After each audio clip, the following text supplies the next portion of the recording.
I have my brainstorming sheet mostly filled out here. I brainstormed some possible things I could do for my Something Doesn't Feel Right texture project.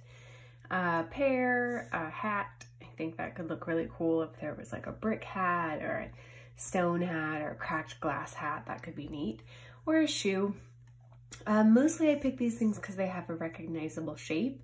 Remember, since we're switching out the texture, we're really going to be relying on the shape to tell us what the object is.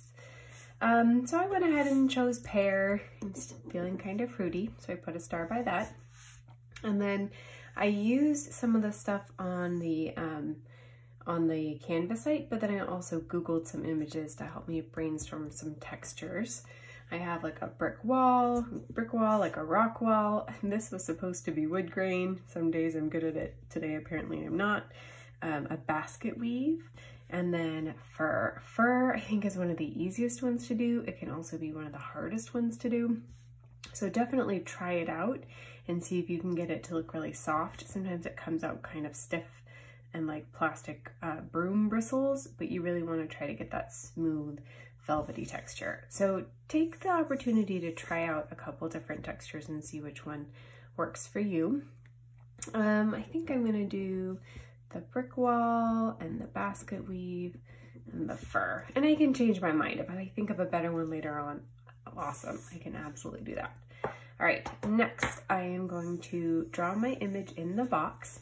I actually want to draw it pretty carefully because I'm going to cut this out and then use this exact image to transfer an image onto my final paper.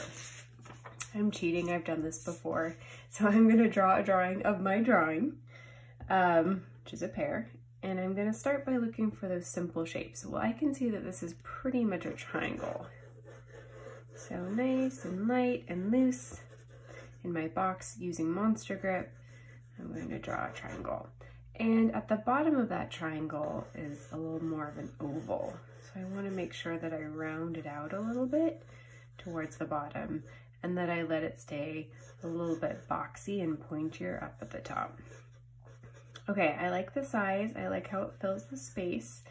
When I like it, I can switch over to detail mode and start to smooth in some of those lines.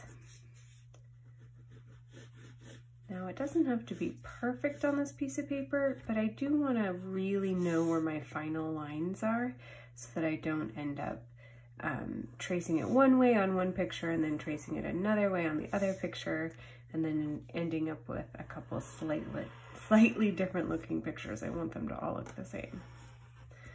So with that in mind, I'm going to clean up my lines so that I have a nice clear contour line.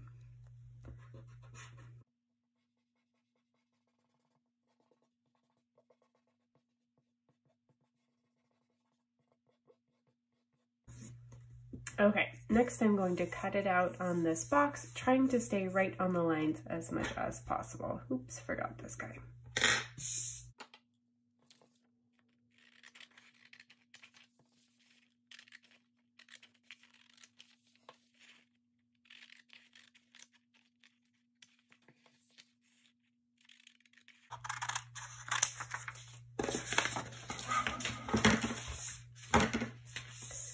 All right, I'm ready to measure and transfer onto my paper.